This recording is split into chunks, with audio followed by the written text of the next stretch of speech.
Right, okay, good morning. I'm on, I think. I've got my Madonna mic on this morning. Not a Madonna performance coming up, unfortunately, because I've got a bit of a head cold, so I'll try and get through this as coherently as I can. Thank you, Sarah, for the introduction. 35 years in the industry, and yes, I'm a local girl. I was actually born in Ballymena, not far from here.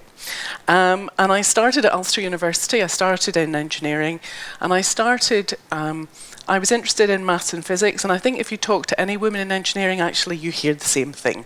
We all started, we liked working with Lego, as the script says, and actually we liked the maths and the physics, and we wanted to build things, we wanted to create things. So I went to Ulster University, and then I went off to Dundee, and I came back with my degree in civil engineering. And the roles, the roles that I do now are such a long way from where I started. But I do want to spend some time just going back to what I've done in construction, just to let you know some of the things that I've been working on. I think my first job was as a site engineer on the multi-storey car park in Ballymena. And I had a bit of an interlude, just like the drama script there. So it was bringing back memories for me. I've done various drainage and engineering roles in and around Northern Ireland.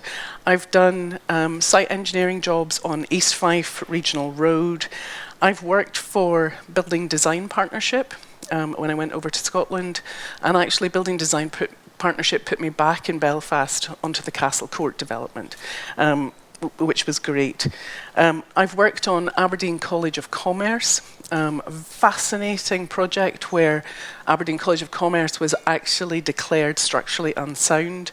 Within 2 hours on a Friday afternoon, it was evacuated, and Building Design Partnership were brought in to actually do the third-party structural integrity test. And so it's the first time in my whole career that I had done a live load test on a multi-storey building. Absolutely fascinating. And how do you do that? I can tell you over coffee how we managed to do that. It involves swimming pools and loading it up with water. I worked in Invergordon in the north of Scotland for Highlands and Islands Development Board on the demolition of oil storage, a very, very large oil storage facility. And there's a theme here in terms of Aberdeen College of Commerce and Invergordon and the demolition job, very much a sort of health and safety theme, and getting into projects that actually had quite a lot of health and safety wrapped around them. I then did a job in the middle of Scotland reclaiming old tannery works. So what you get at a tannery are lots of pits where the old hides have come in from the cattle, those hides were tanned. This job, actually, all the hides had come in from Europe, so there was quite a big anthrax contamination risk. So again, the whole health and safety wrap around that in terms of disposing of that waste, getting it away safely, and getting it away without having to drive it down to the south of England.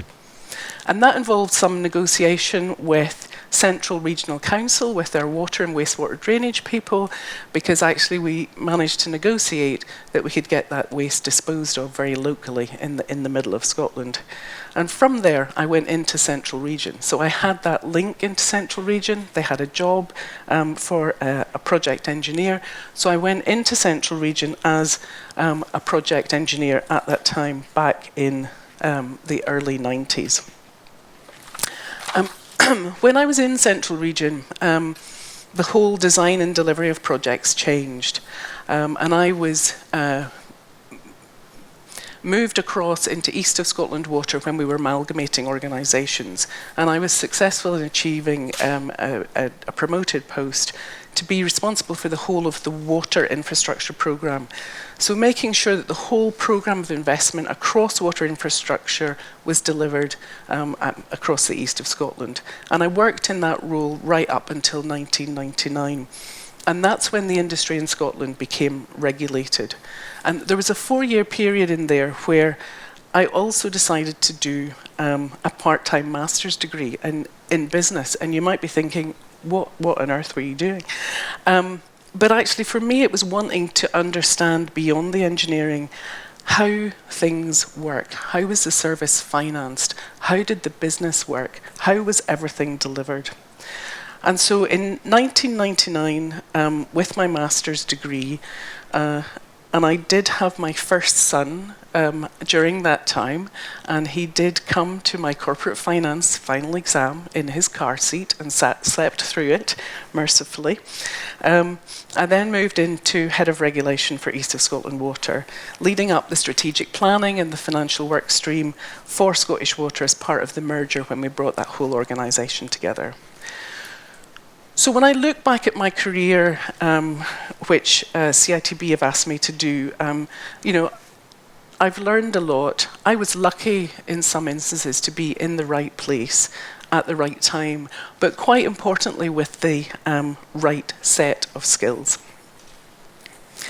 In 2002, I became General Manager for Regulation and Corporate Risk, and I've done that now for over 12 years before moving into the role that I have today, which is in Corporate Risk Management and managing all of Scottish Water's revenue, which is about £1.3 billion per year.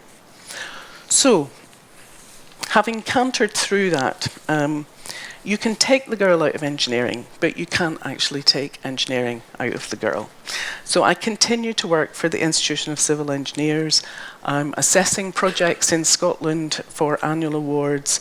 I sit on the Scottish Public Voice Committee, and I led on ICE Scotland's submission to the Scottish Infrastructure Commission. I also chair the Institute of Water Scottish area, and within Scottish Water, I now undertake investigations into engineering projects where we have significant cost overruns, trying to understand what's happened with our contractual arrangements, or basically projects really haven't been delivered well. And where did we get all of those interfaces wrong? Where was it that we made the mistakes? And so I continue to contribute the way we shape our asset management at Scottish Water. I now work for Highlands and Isles Enterprise as well as a non-executive director, and I've, some of you might know, have been or have joined the board of Northern Ireland Water as a non-exec director since February. So we'll be delivering £700 million of infrastructure at Scottish Water every year going forward. At Northern Ireland Water, we'll be delivering £200 million of infrastructure going forward. At Highlands and Islands, we'll be delivering a new spaceport in the north of Scotland, and this is the infrastructure of the future. And we're currently repairing the funicular railway at Aviemore on the Cairngorm Mountain, the only funicular that actually goes up a hill. So, enough of all of that. What have I learned? What advice can I give you to help you overcome some of the barriers which were very evident in the piece that we've just seen? I haven't been wedded to core engineering, so I didn't just follow the civil route or the structural route, as you'll realise. But I'm deeply interested in asset management, in infrastructure delivery, and generally how infrastructure is financed and how it contributes to society and economic growth. And that's what engineering is all about.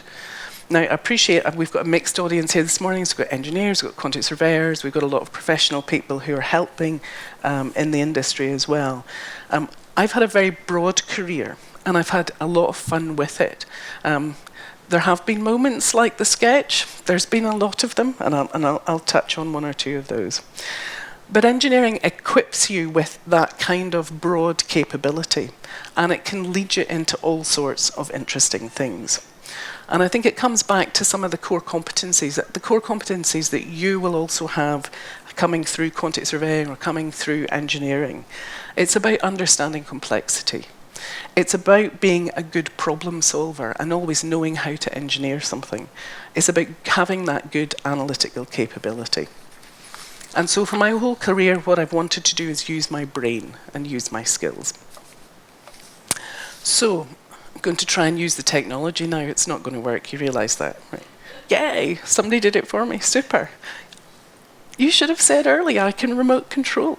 Right? So my advice to you this morning.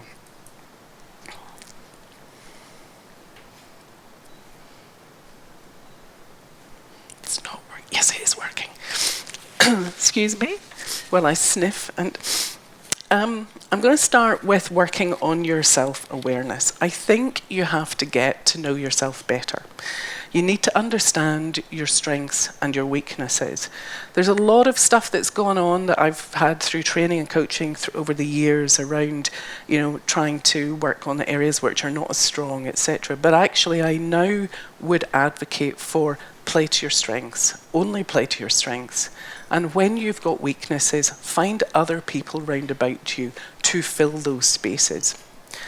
I think you need to be true to yourself, and I think for women in the industry, I think that is an absolute must. I think you have to not put on a guise of being somebody that you really aren't. So be true to yourself. Be prepared to face the challenges. I have stopped jobs.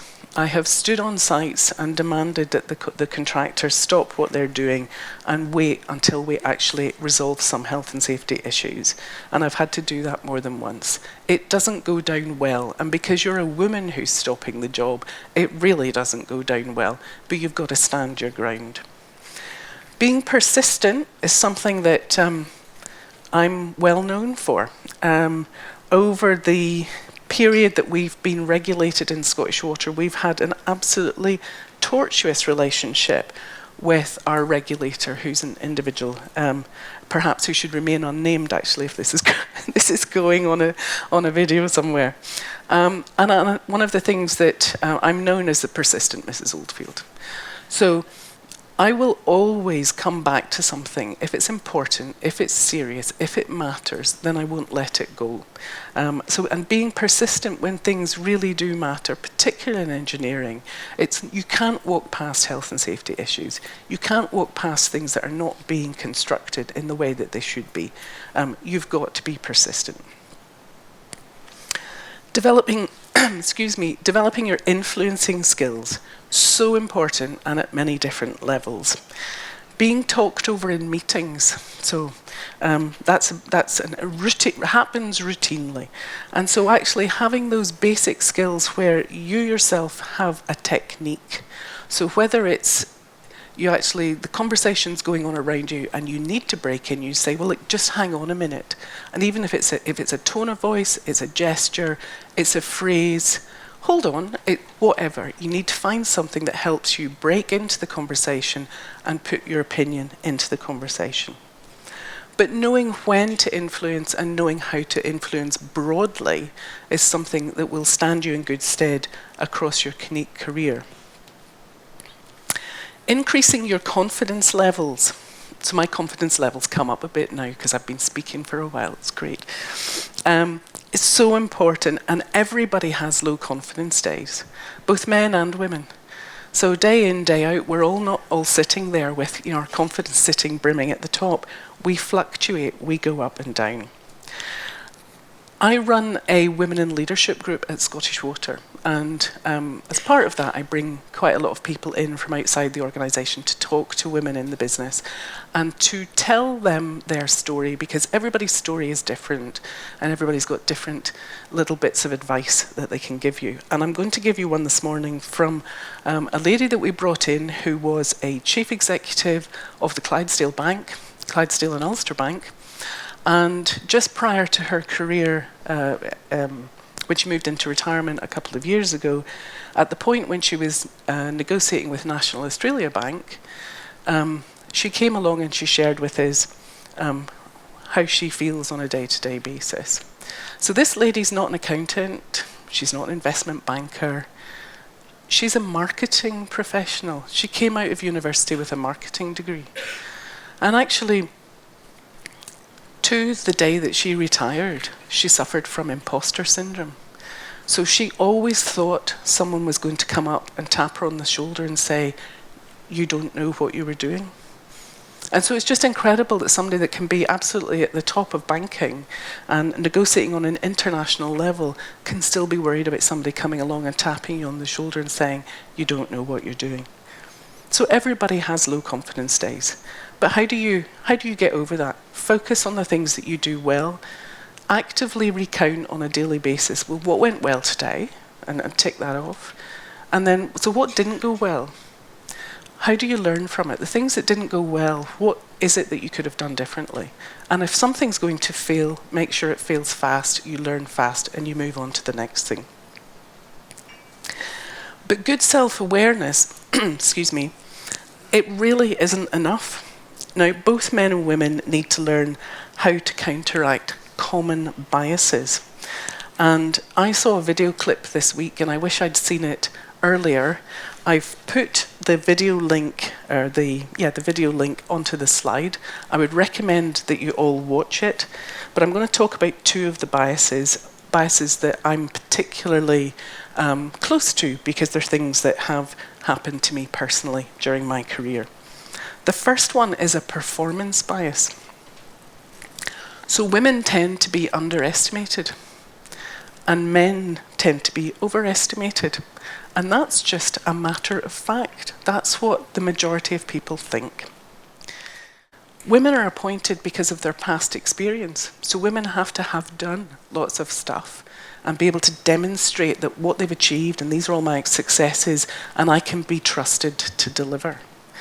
Men are recruited on future potential. So they don't actually have to carry that CV of things that they've done. And these are general statements, by the way. They're not absolute truths, but they are general statements. The second one, which is one that probably all women in the room will recognise, is a likability bias. And what that means is women are penalised for being assertive. We are labelled too aggressive. We're labelled as bossy. We're labelled as intimidating. And the reverse of that, if we're too agreeable and we're too nice, then we're considered not competent enough. So you've got a double bind going on. So how do you tread this line on a daily basis?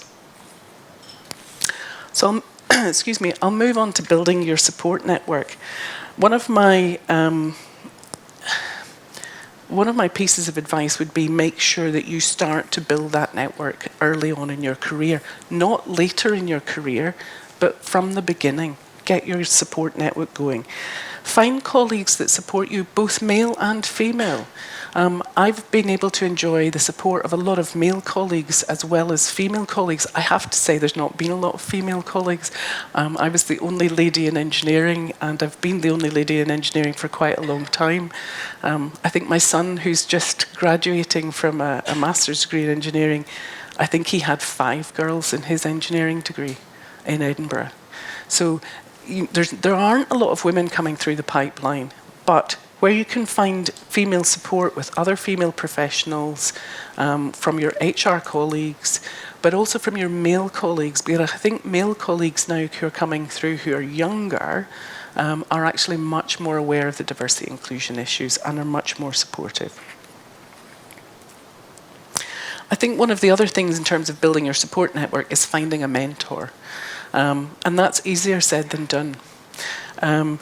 Mentors don't grow on trees, and they don't make themselves obviously available, but actually finding someone that is willing to take an interest in you and help you with your career is something that I would certainly advocate. And certainly within your company, finding someone who has your back. So someone, your line managers or somebody who sits above you on the company board or whatever, but somebody who actually has your back in given situations.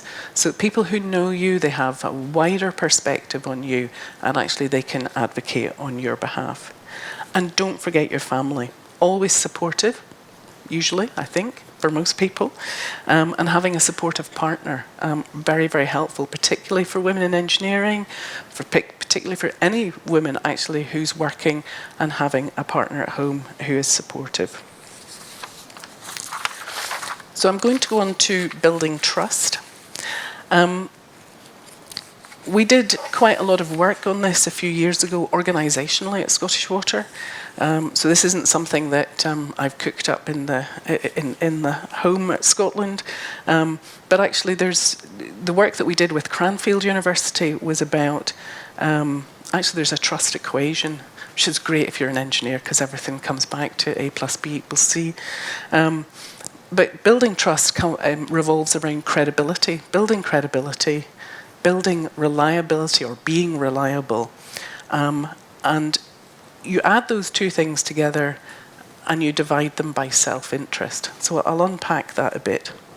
What do I mean in terms of being credible and being reliable? It's about delivering results. It's about always being professional as you put your opinions across. And when things don't go well, as I said earlier, then actually find the root cause of failure and then come back with, here's an alternative plan to get things going. But if you can be relied upon always to deliver your projects more or less within the scope of what you were asked to do and to the quality that people want you to do them, then you start to build that credibility and reliability around you as a professional in the industry. The self-interest bit, it's about being less interested in yourself.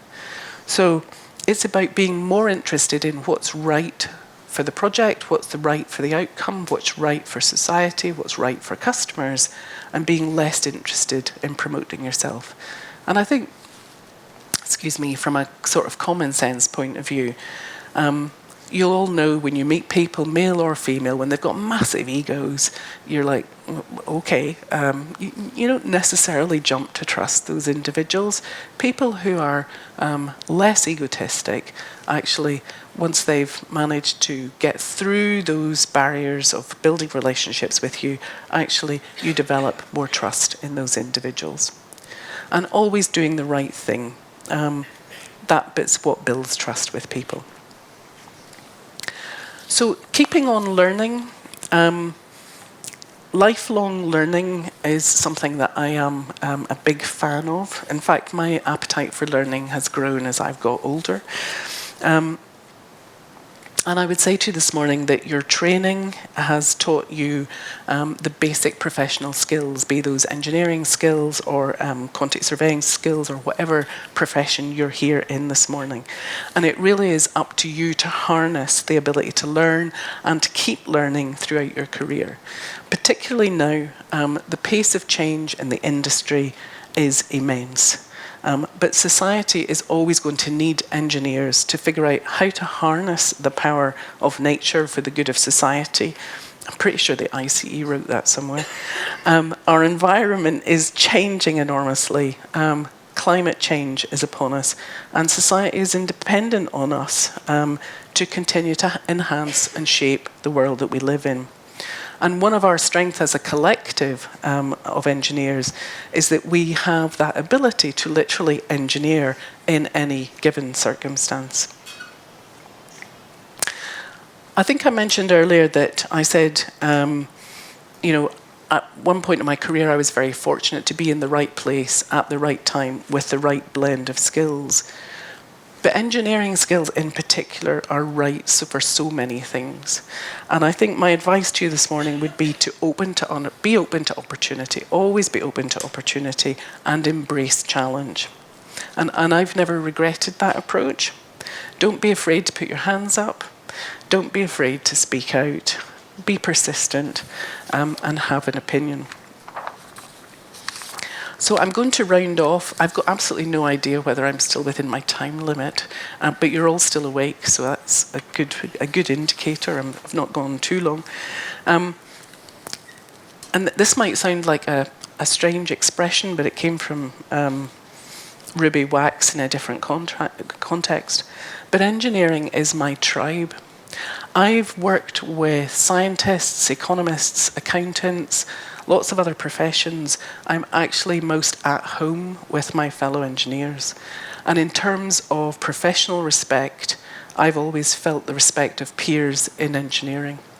And I find it very interesting, and I still find it very interesting, that on occasion there is less respect for women in engineering from other professions that you work with on a bigger, wider business context. And that's something even today that I've got to grapple with in some settings. I talked about the Women in Leadership group at Scottish Water, which started 10 years ago. Another fact that I would give you, just that came to mind when I saw the sketch earlier, When I was doing quite a lot of work for women in engineering and looking at trying to promote engineering to young girls to go in right at primary school, just to let you know that 50% of parents would promote engineering as a career to their sons. 50%. But only 7% of parents would promote engineering as a career to their daughters. What a stark reality. And so the job for us was actually to start to target parents and primary schools and to get rid of the biases at that stage, to allow girls who want to pick up the Lego and not do the Barbie dolls, or do Barbie dolls and do the Lego, but to allow them that opportunity that they have an engineering path to go down. But if I go back to the Women in Leadership group at Scottish Water, when I speak with some of our young future leaders, and one of the questions that comes up is when to have children. A lot of young women actually want to know how to plan that in. And the only advice that I can give is that it happens when it happens. That's what happened to me. And you need to be ready to adapt when it happens. I've got 2 fantastic sons, both of whom are now in engineering, or one of them just about to come out of engineering degree and the other one just about to go in. And I'm lucky enough to have the support of an amazing husband who's also in engineering. But to round off finally this morning, becoming more self-aware, building your support network, and building trust with your colleagues and your managers and your clients. It's all about developing resilience. So I was very pleased to see when I got the agenda for today, you've now got sessions. The CITB has put these sessions in place this morning on mentoring, on building confidence, and on resilience. So enjoy your day. I'm now going to take my Madonna mic off, and I'm hoping not to have a Madonna moment as I get off the stage. Okay.